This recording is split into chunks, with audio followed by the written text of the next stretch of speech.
G'day legends, I hope that you're having a fantastic day, and to my Australian followers, I hope that you are having a fantastic day celebrating Australia Day. I know today can be a day of celebration or a day of mourning for many, but we're all incredibly lucky to live in such a safe and prosperous country, and I hope that our future continues to improve with the hurdles that we have all faced. Now, legends, as always, we have a lot to go over. The main news of today is that Velyka Novosilka has fallen under Russian control. And a lot of pages are also suggesting that Kursk has also fallen. So what we'll be doing is, of course, we will look at the maps, we'll look at multiple sources, and we will also look at some geolocations as well. What we'll also go over is the part of the video that I missed yesterday. Now, the last week or so, I have just been really struggling with my word recall. I don't know if it's a tumour thing, a chemo thing, or maybe a sleeping pattern thing. I don't really know, but if there's a lot more cuts in these videos, I do really apologise.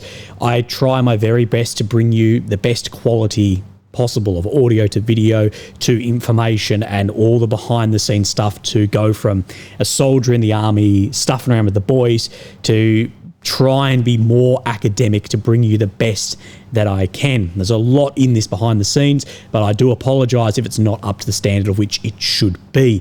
So we'll be talking about the part I missed yesterday, which is to do with what Trump's comments have been, what Putin has said about negotiations, Zelensky, everything in this. I also want to have a look at what is happening in Slovakia with very large demonstrations. We need to look over who's part of that demonstration, why is it happening, what Robert Fico has said, the leader of Slovakia, what Zelensky has said, and then the opposition in Slovakia as well. Of course, we know that there is a rift growing in the EU and in NATO, primarily Hungary, Slovakia, with very different views, very polarizing views to Western and Central Europe. And we have spoken again and again at length about how if there's division or even collapse of some of these systems, that would be a huge win for then Putin, Xi Jinping, and then a loss for the unipolarity of the Western world. But legends, where we are going to start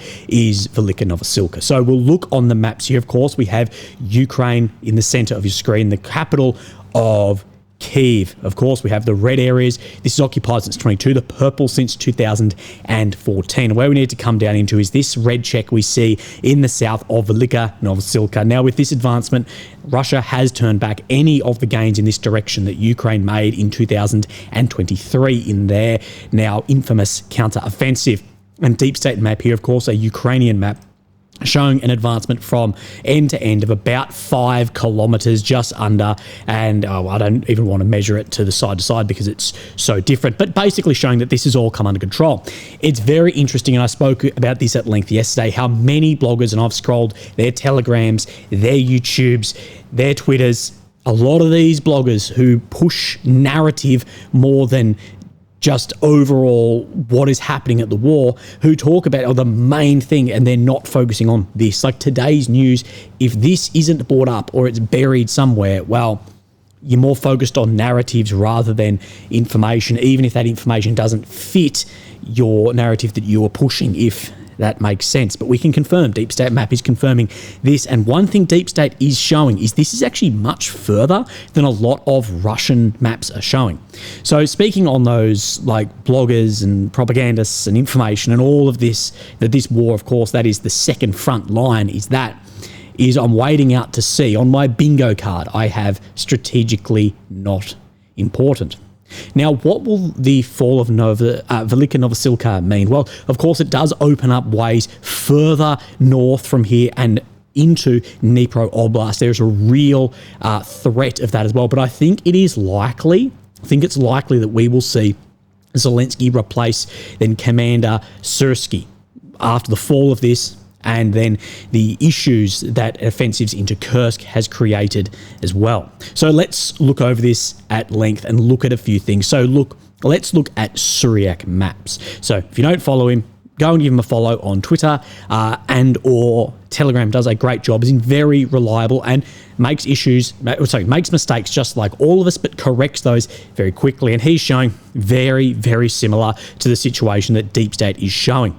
During the last hours, Russian army took full control over the town of Velyka Novosilka after eliminating the last pockets of resistance of Ukrainian army in the town. Some small groups of Ukrainian forces were able to withdraw from the town and cross the Mokry River under Russian artillery and drone fire. And this was the biggest concern that you and I have had for weeks. Remember, we were being told, no, there's no risk of encirclement here. For weeks, we were going, well, we are seeing Ukrainian tanks sit in areas like this and areas like this out in here, tanks, armoured vehicles, everything by Russian drones, Russian artillery, that moving out of here into then open fields, then crossing the Mokry is going to be very, very difficult. And we don't know at this point in time how successful withdrawal out of here was. We'll talk on more of that in a second. Suryk has said combing operations continue. But is it expected in the next few hours the complete capture of the city will be announced? If you go off the Deep State map, I'm happy to say that this is occupied at this point in time. The battle for the southwest of Donetsk has been settled, and in the next few days, the last positions that the Ukrainian army recaptured in the counteroffensive of 2023 will fall, and with it, the gate to Dnipro Oblast from the south, and of course where these defensive works sit just to the north of here, but this being a very, very important area. Now I just want to have a look at where a flag has been raised and give it a day or two. We will get more of an idea about what forces remained in here and fought to the end, what became of the forces that withdrew, and we'll see a lot more geolocations confirming this also. But I have just this geolocation right here, so down right about where my cursor is, but Deep State showing much further than that. We'll come back to that, but what this is showing is some flags going up confirming that movement right on this. There's also some flags just on the northeastern side, right around my cursor is here as well, but outside of what is, I guess, relevant for today, but we can confirm this has come under control. But what I've written in here on my notes is we've seen this flag raised in areas where it was claimed that Ukrainian soldiers were surrounded, and it was claimed also that there was a chance given for a mass surrender that was turned down. There are no reports coming out of a mass surrender. There's a lot of reports of very large casualties. We've seen some limited footage of very large casualties in here over the past few days as well. What we will see from this is, will it be similar now that this has fallen, now that the fortifications here, this bastion has fallen, will it be similar to what we saw in Vuhledar, Avdiivka? That now that this area has fallen, a major area, will we see very large and fast advancements beyond this through these open territories? Remember, this is Vuhledar back here. Vuhledar fell. It held for a very, very long time. And since it fell very quickly, when we talk about attritional war, very quickly, another 18.5 kilometers. Same as then, once Russia got a foothold, Stamorsky, Makivka, Neskhushny, as these places went up and up, they managed to get Velyka Novosilka, just as the same as where we saw Avdiivka back here. No one got trapped in here, and then to Adashny coming up to around 58 kilometers. So could we see this, as we've seen before, as a major hub falls, we then see tens of kilometers within weeks or months following? Again, we will wait out on that and we will see how things go. While we're on the maps, let's look at other areas, and we do have more red check on this map today. So we have Kharkov front. We can see that Russia has expanded their position around Petropavlivka to the north of Shevchenko. This is putting then Andriivka, Konstantinopil, Ulaki in a lot of threat as the grey zone moves up to here. We have seen as well a lot of FABs and guided munitions landing in these three areas as well as some pontoon bridges going down.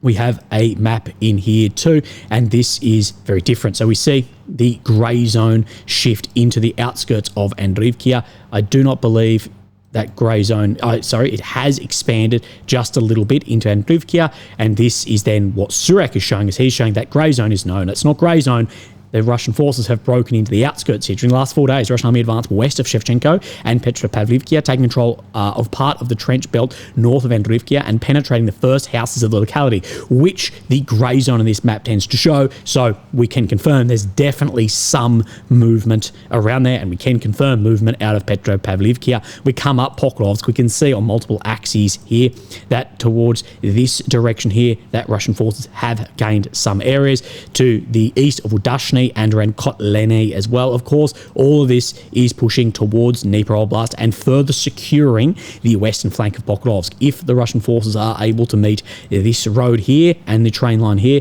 this would be very, very critical for Pokrovsk Minograd. We do have a map in here, I believe. Yes, remember, this front line is showing dramatically different day on day than the deep state is. But what we can confirm is, at least in the same directions, it's similar. But the amount, that can be vastly different. So let's have a look here. What we see is 3, 4 different areas moving right in the exact same direction.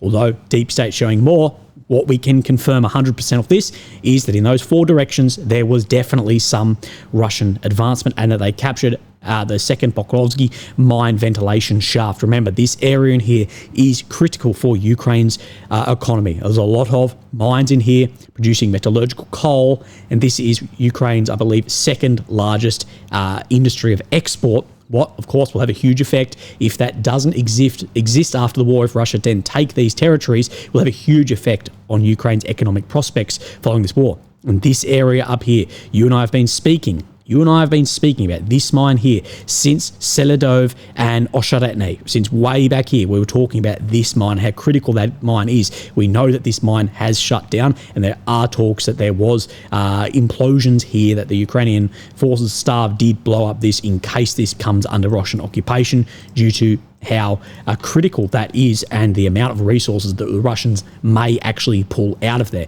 This is something we need to talk about in post-war attrition, and how I say I think Ukraine will suffer more from post-war attrition than Russia will. What will Russia suffer with post-war attrition? Massive loss of men, and of course huge economic drain due to how much this war cost. But if Russia is able to walk away with this, they will gain a hell of a lot of land, 111, 112,000 square kilometres, even if the border just stops where it is. They will gain the people that remain in these areas, at least for a time being. We don't know in the future how this is going to look, but they're also going to gain a hell of a lot of agricultural areas and a hell of a lot of critical resources, some say in, what was it, 10 or 11 trillion dollars worth. So that will definitely help buffer that post-war attrition. On the other side, Ukraine is losing that. They've also lost a very large amount of population. They've lost a large amount of population to emigration, of course, out of Ukraine, and will likely lose a lot through emigration as well once martial law is lifted, and a lot of those people, especially young, can leave the country. So the post-war attrition aspect of this needs to be spoken about more, and how that will look. And our event horizons for the economy, for military forces, are these being crossed as we speak for both the Ukrainian armed forces, the Russian armed forces, and both economies? Again, we'll see. We come into Toretsk. Now, this map is showing that basically 90% of it or more is in grey zone.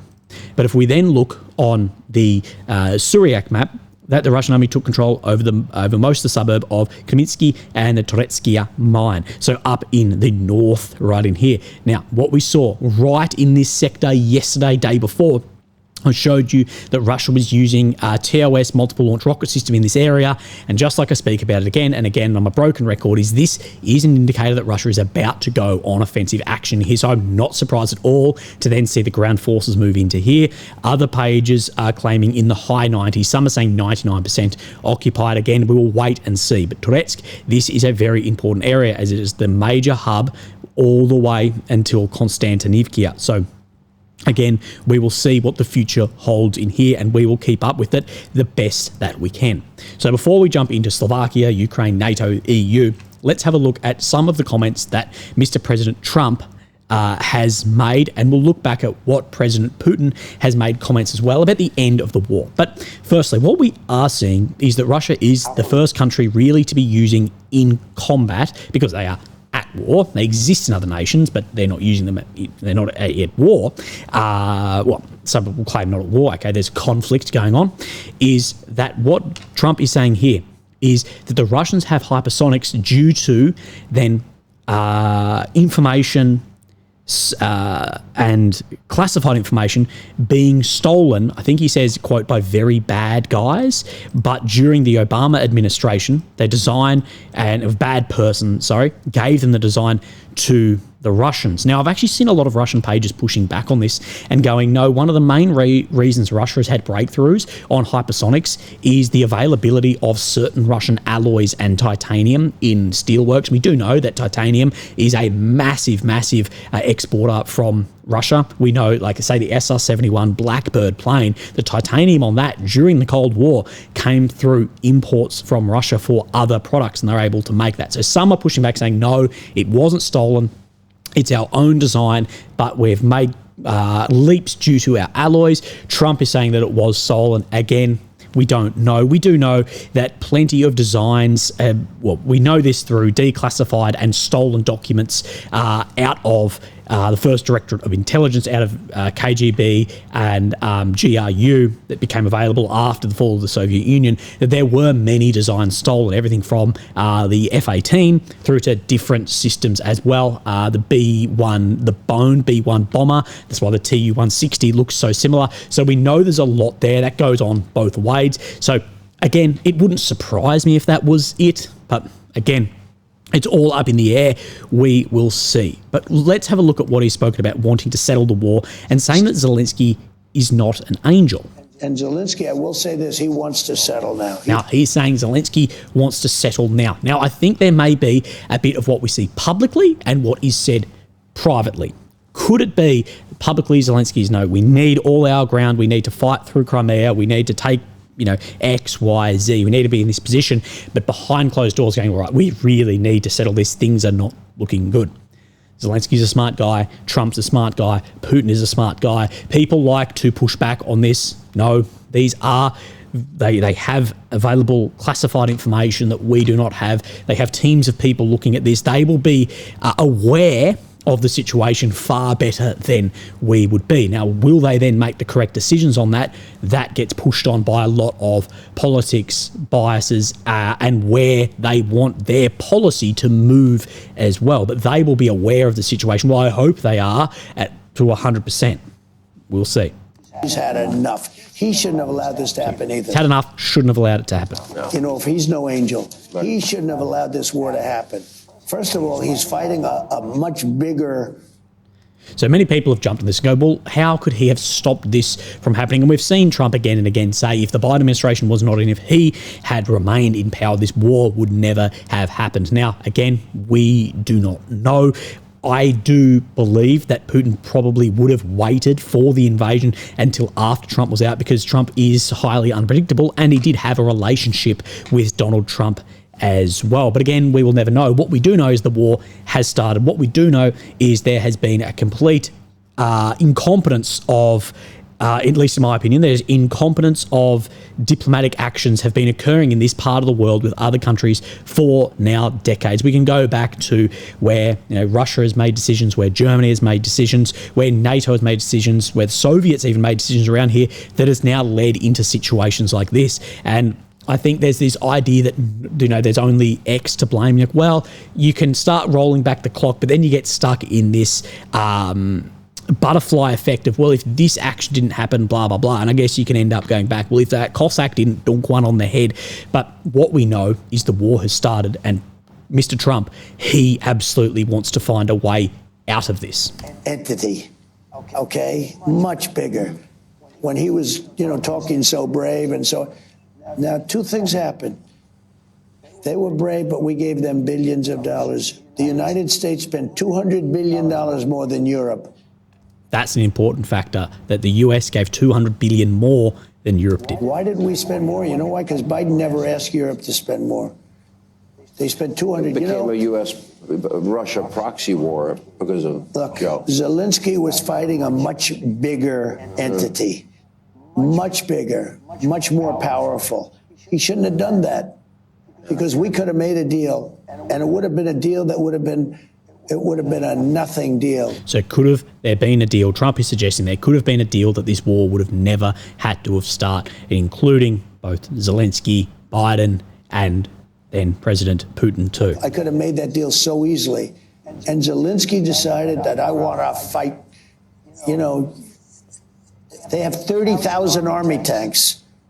Russia has 30,000 army tanks. Zelensky had none, practically.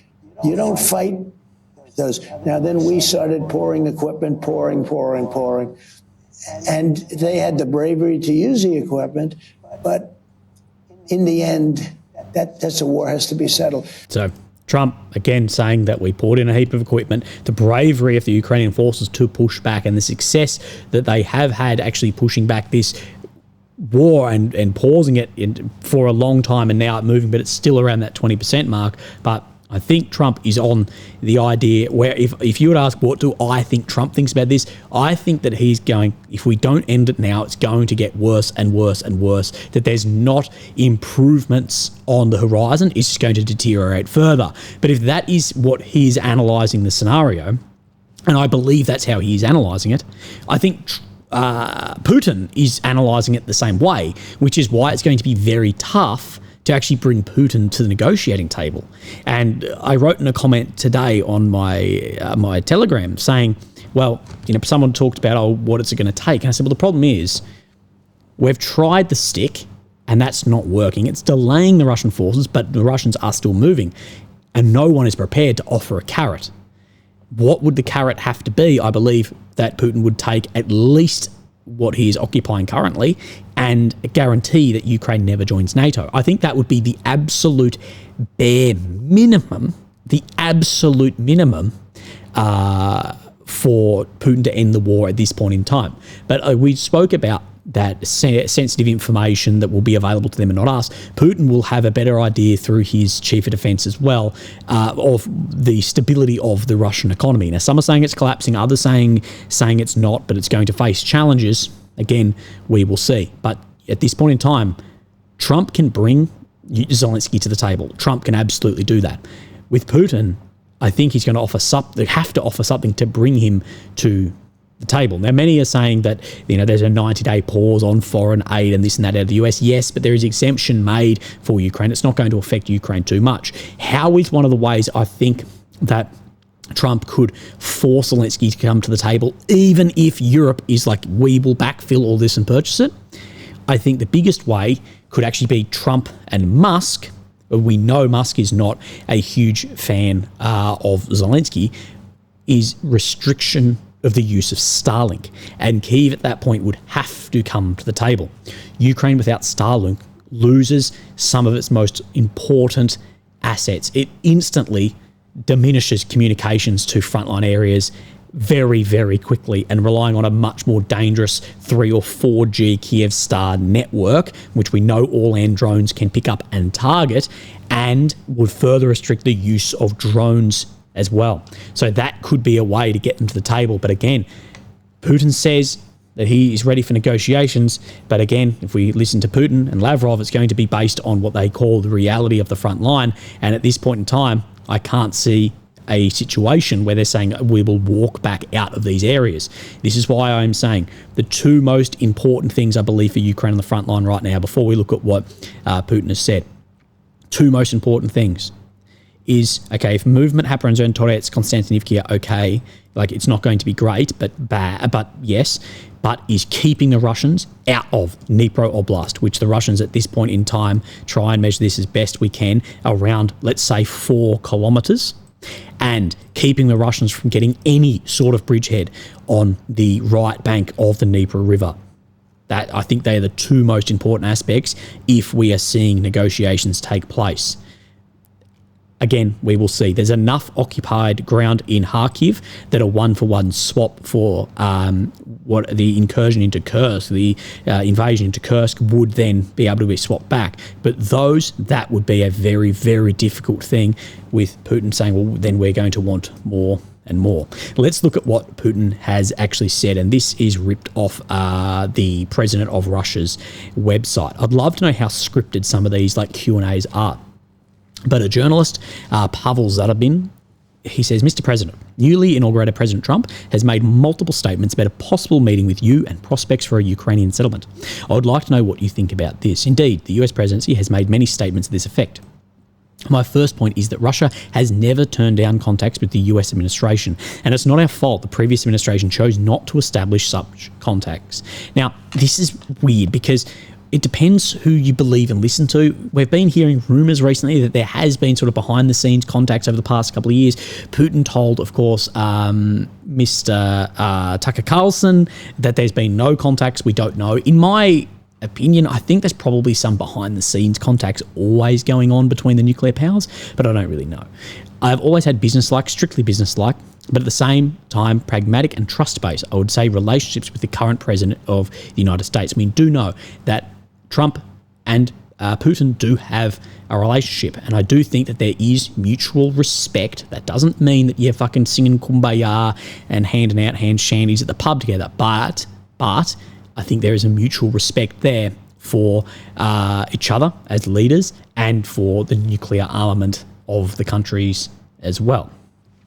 I cannot but agree with him.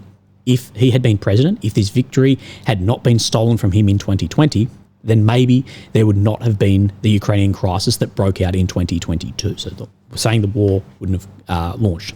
However, it's known fact that when he was the 45th president of the United States, he imposed a significant number and largest number of restrictions and sanctions on Russia. I do not think that decision was in the best interest of Russia or the US. By the way, Biden picked up the baton and imposed even more restrictions on us. We are all aware of the results. A lot of these decisions were detrimental to the economy of the United States itself. So suggesting that the sanctions put on, the restrictions, not only affected Russia and the relationship between the two, but he's suggesting also affected the relationship with the US. For example, the power of the US dollar was undermined because Russia's ban on using the US dollar is causing serious damage to the United States itself. We did not refuse to use the US dollar. The previous administration prevented us from using it as a unit of payment.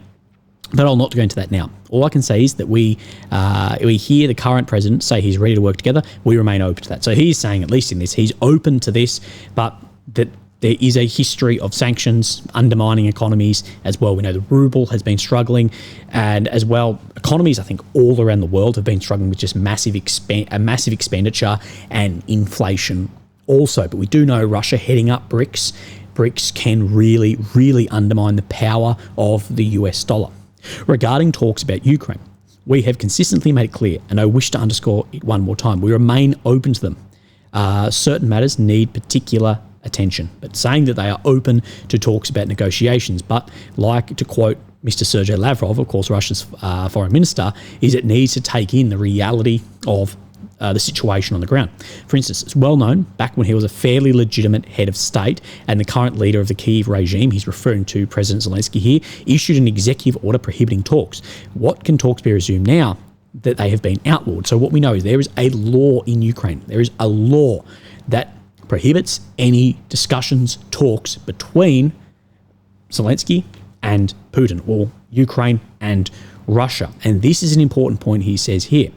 I can tell you, if talks begin, based on the existing legal framework, they would be, strictly speaking, illegitimate. Meaning the outcomes of such talks could likewise be declared illegitimate. And this is something I haven't really thought about. If these are outlawed, if it's illegal, talks happen, but these talks are seen as you've done something illegal, could they then step back and go, well, they were never legitimate talks due to our own laws? I don't know. The current Kyiv regime appears quite content to receive hundreds of billions from its benefactors. And excuse me for using this homely phrase to pick it on its money. There is likewise no tomorrow. However, it shows little haste in acting on the situations issued by its sponsors. We know that they have indeed issued such instructions and rescind the executive order banning talks. So this banning of talks, and will act on this and instructions. So what he's basically saying here is that if the West, especially the US, go, you need to redraw on that law, that could go through, that they've indeed issued such instructions, rescind on executive order talks, banning talks. So the US could have a lot of pull on this. And I know people like to say the US doesn't control here. You are correct, same as Australia. But if the US says jump, countries like Australia sadly sort of have to say how high. Nevertheless, I'm of the opinion that ultimately those who provide the funding should compel him to act. And finishing these talks in a proper way, preliminary plans need indeed be outlined, but engaging in serious talks remains a particularly difficult proposition, especially considering the ban imposed by the Ukrainian side. Overall, where we may have quite a few common points with the current administration, and we could jointly look for solutions to the key issues of today, including strategic stability and the economy. Why? Just because we're among the world's largest producers of, let's say, oil, the US is the leading producer, followed by Saudi Arabia and Russia. And we know that the US and Russians both have relationships with Saudi with Saudi Arabia, UAE, and other of these oil giants, and both can affect each other's oil. Although these aren't parties to OPEC Plus, and the other leading oil producers, they can inflate and deflate the price of oil. But again, that can have further lasting effects. Something that myself and Dr. Richard Connolly will be speaking about is how would that actually affect the Russian economy, the US economy, and undermining around BRICS too, because of course there's a lot of overlap in OPEC BRICS. Speaking about overly low prices bad too, because they undermine companies' investment potential. We have things to discuss. There are issues around the energy sector that might be of mutual interest. We talk about reduction of oil price. Touré, we worked together when he was first president. I still doubt he will make decisions that will be bad for the US economy. He's not just a smart person, he's a very pragmatic person. I have a hard time picturing him make decisions that will harm the US economy. So saying here that Trump is not going to make decisions that are going to be worse for America or pull America into spending much more money or getting much less money on their profit margin, revenue on things like oil, as well as then war that is, of course, very expensive. So indeed, it makes sense for us to meet based on the realities of today, to sit down and discuss without haste the areas that are of interest to the United States and Russia. We are ready to do that. So again, we will see. It does seem that Zelensky is swinging around to be more ready and open to talks, but based on very, very high ambitions.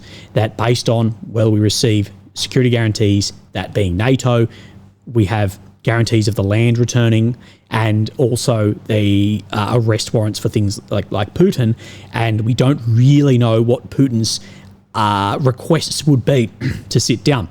Likely it is still taking Kherson, Zap, Donetsk, Luhansk, and Crimea. I think that's likely where it will be, and guarantees for Ukraine never to join NATO. But again, I think in the next few weeks we will maybe see. But the question is, what if these just completely fall through? What happens then? And what I have said is the manpower situation in Ukraine, the acute and growing manpower situation in Ukraine, which I believe is reaching a point of no return much faster than the Russian economy. That's my opinion. And what I've said about the recruitment and conscription here is, in my opinion, it seems like it's relying on the war ending soon. What if that doesn't happen? Again, the future will tell us all. But even after this war, the amount of propaganda is going to be crazy. So what we have seen is huge protests in Slovakia. So we're going to look over what Al Jazeera has said, what Fico has said, the opposition, Zelensky, and then we need to talk about Hungary, and we need to talk about the effects that this can have in NATO and the EU. So this is from an Al Jazeera article. We'll break down this a little bit. Tens of thousands of people protested across Slovakia amid growing anger over Prime Minister Robert Fico's apparent push for closer ties with Russia. Friday's rallies, which saw up to 60,000 people gathering in Bratislava, marked the latest show of public anger against Fico, whose visit to Moscow for talks with President Putin last month prompted a series of protests. Many people are claiming that these protesters, a large amount of them, were not Slovakian citizens, that these were Ukrainian refugees. That's what a lot of people are claiming. Again, that's speculation. I can't back that up. But it was then organised by a civic group, Peace for Ukraine, and it called the rallies in defence of democracy. So in defence of democracy, looking to then have a new democratically elected leader, because they don't like the democratically elected leader of Robert Fico. Tensions escalated after the Prime Minister's left-wing nationalist government accused the organisers and political opponents of attempting a coup d'etat, so an overthrow, in league with an unspecified group of foreigners. So saying there was an unspecified group of foreigners leading this. Fico, who was wounded in an attack by a gunman last year, we always forget about that, he got shot multiple times in the bloody guts, alleged that a group of unidentified experts present in Slovakia had assisted protests in Ukraine in 2014, so Maidan, and Georgia last year, linking his claims to a secret report from the country's intelligence services known as the SIS. So saying there is a unidentified group of experts running these coups that he would suggest. And SIS, again, if you want to be a cool spy network, intel operation, you have to have a 3 or 4 bloody letter name.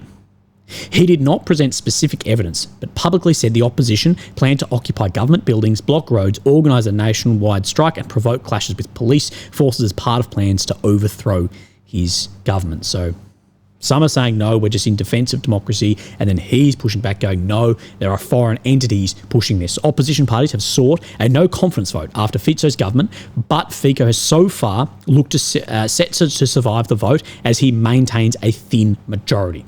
The next parliamentary election is anticipated in September 2027 after September 2023 for the 4-year term. That said, no confidence, there can be elections run as far as I'm aware. I'm not an expert in this, but we will look a little bit deeper into this. Fico's private trip to Moscow in December saw him hold talks with Putin, a rare encounter of an EU leader since Russia invaded Ukraine in 2022, and this sparked outrage amongst other EU countries as well as Ukraine. He has been in open dispute with Ukraine after Kyiv halted the transit of Russian gas on January 1 from then Russia through Ukraine to Slovakia. Fico has threatened to end humanitarian aid in retaliation, and of course this is aid to refugees, and the thing is, Ukraine is looking for NATO and EU entry.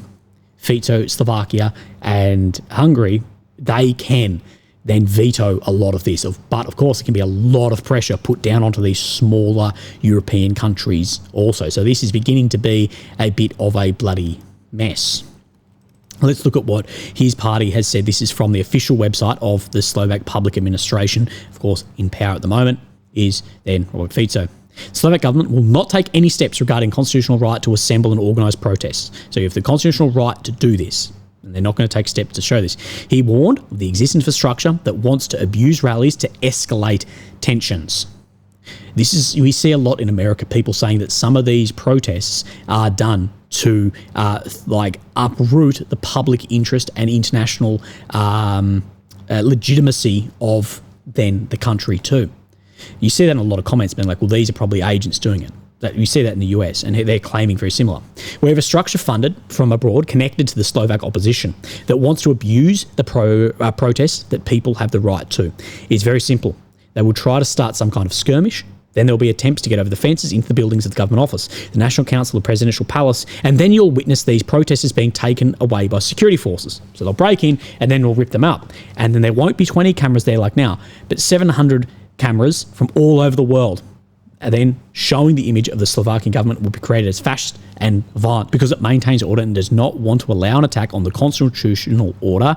We are where you were in 2018. Sorry, we will not let our country be destroyed. So what he's saying is these protesters are going to make actions rise up, and then people will be more interested in the government's actions back to what is happening right now.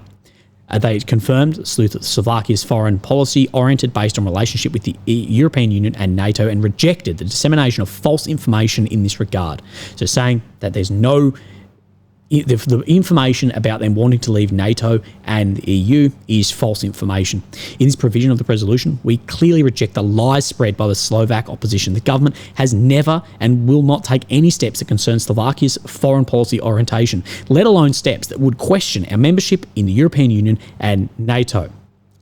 The anti-government rallies to change the nature of events into activities provoking the security agencies to intervene against the protests with aim of increasing social tension, achieving destabilisation of the state and the changing political situation. How it's seen that around the world too. This links into what he has added up here. And what we have seen is the opposition party has been very outspoken in talks with Ukraine as well. So let's actually jump onto this slide. So we go back to the 17th of January, and a day before, and the days before, I should say, is when Fico and Zelensky had it out a little bit. Zelensky said, we'll come to Kyiv on Friday. Fico also offered for Zelensky to come to Bratislava. But on the 17th of Jan, what we saw was Zelensky tweet, expected one Slovak leader, but met another, with Slovak parliamentarians here. And this is, of course, meeting with the opposition party, the more progressive party, to Robert Fico. So just over a week and a half ago, Zelensky meeting with the opposition here of Slovakia. We see Zelensky tweeting out as well this about the protest, that Bratislava is not Moscow, Slovakia is not Europe. Remember that meeting on the 17th of January? Well, this is this Mikhail guy here as well, and he is, of course, amongst these protests, a full square, a strong atmosphere. There are many of us who will not allow Robert Fico to pull Slovakia out of the EU, and we will do it decently in democratic elections. So, again, this is the thing. Fico saying no. We have not shown any want to pull out of NATO or the EU. He's saying that is misinformation. These are saying that no, you want to pull out. We want a different foreign policy and democratic elections. But that is if Fico can maintain then a majority. It's not going to happen at this point in time. It might happen in, September 27. So one of the ways I sort of look at this to get an idea of how people are feeling, I don't think I've got any Slovakian friends. Sorry if you're out there. But I look at the comments because, like I say here, that bots can play a role in boosting some voice social media. Look at YouTube views, for instance. One narrative does significantly better than others. I do find comments that rise to the top to be, though, a good indicator on how people are feeling. At least it's the best we have. Instagram is very good for this, to see how people actually feel about a situation. So we have some comments here that are translated. The only one who's responsible for this protest is you, Robert. No extras, only you and your gang. With your style of politics, you drove us out. You drove us decent citizens out in the streets, and here we go again. So he's obviously in favour of the protests. But another person says here, how is it possible that a basic skeleton protest in our biggest cities made by our eastern neighbours by doing so on Thursday in these cities? How can citizens of another state that we help, even with our tax dollars, to interfere in our internal affairs and attack our democratically elected government? Let them kindly put their own country in order. They mistook the appropriate place for a Maidan a little. So saying that there was then interference from a foreign state to the east wanting to interfere in their internal affairs and their democratically elected government. Now, whether you love or hate him, at the end of the day, Fico is a democratically elected official in the EU and in NATO. The opposition does not have any real evidence, which would clearly indicate that the government has intention or may not be directly working on withdrawal from the EU or NATO. Their mouths are full of ideological nonsense. So saying there's no actual evidence that the opposition here, in the slide that I showed you here, saying there's no actual evidence suggesting that Slovakia wants to withdraw out of the EU and or NATO. Now, this is one I think is one of the most reasonable, and as you can see, I believe was the most liked under this post, and this was Robert Fico talking about this on a radio interview, I believe. Mr. Prime Minister, if they want to rule, let them win the elections. Nobody is stopping them in trying to convince the nation that they are a good choice for Slovakia. Again, that election, though, is over 2 years away. Most of the nation decided in the elections that for Slovakia, you were the best choice unless someone gives you the right to rule by force and violence. So again, what's trying to happen is overrule what the election occurred back in September 23. New elections, new government, new leaders in this. But what he's saying is here, well, no, they can win at that election if they put the right case forward in a democratic country. We too, Mr. Prime Minister, will not let this happen, and we will take also to the streets. So if this occurs, the other side will take to the streets. We're too fed up with the hate by the opposition, and we'll also defend the democratically elected government at public rallies. So again, it's becoming a bit of a mess, and there is argument to be made that this war that is going on, you can see as a war here, but a war between traditionalists, postmodernists, and fucking everyone in between as well. And it's really starting some rifts in NATO and the EU too. So let's talk about this. And this is what I have said, because what we look at is that Putin, Russia, they're trying to paint themselves as a bastion of traditionalist values and push back on some postmodernist values. And we have seen Slovakia and Hungary may align more with those values, and other countries in here, and maybe this is just where it has popped out as a fuel to this. And this is always the problem with the EU and NATO. This map is showing NATO, is just the differences in how countries, how governments see world order is so vast across this that working together is going to be, or has been, very difficult.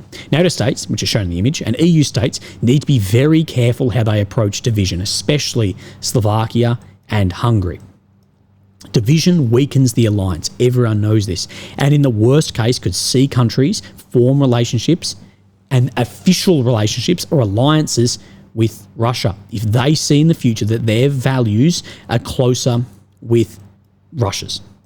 It would be very interesting to see how NATO and the EU would react if alliances started moving westwards instead. So what I've said here is if Slovakia and Hungary end up at some point going, we do not align with what France and Germany and the UK or whoever, we don't align with that.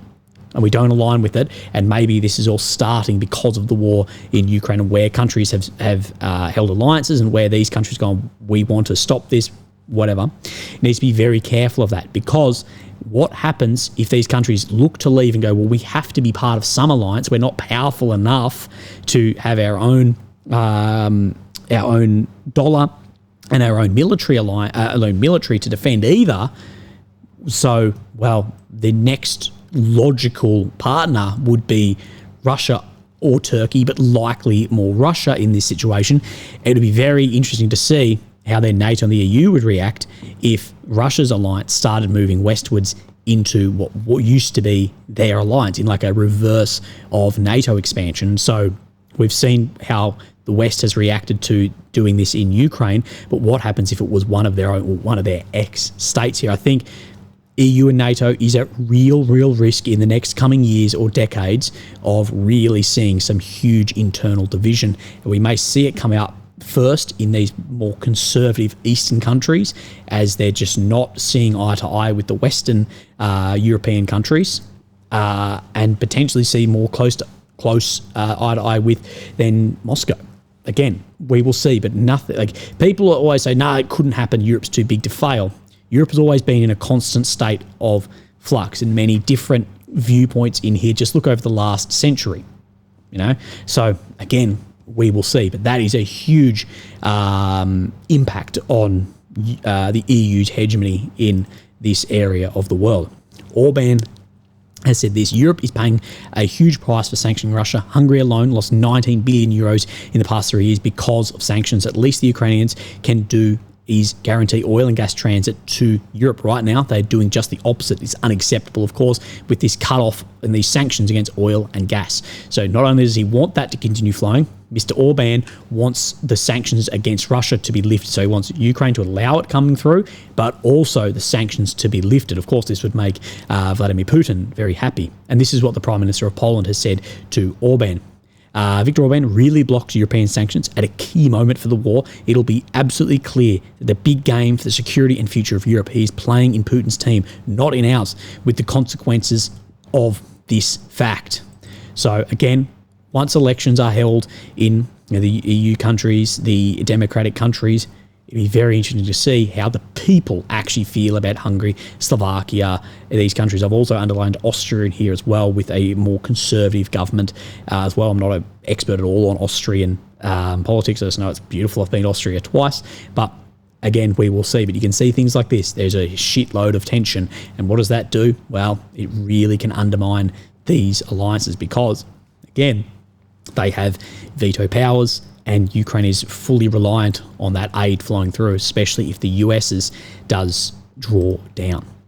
And of course, what Putin wants, the ultimate win for Putin, would be that his invasion into Ukraine then causes massive rift in Europe and a reduction in hegemony in this part of the world. But that is just speculation at this point. We're drawing some lines together of what we are seeing. Legends, you have a fantastic day, and I will speak to you tomorrow. Thank you. Bye-bye.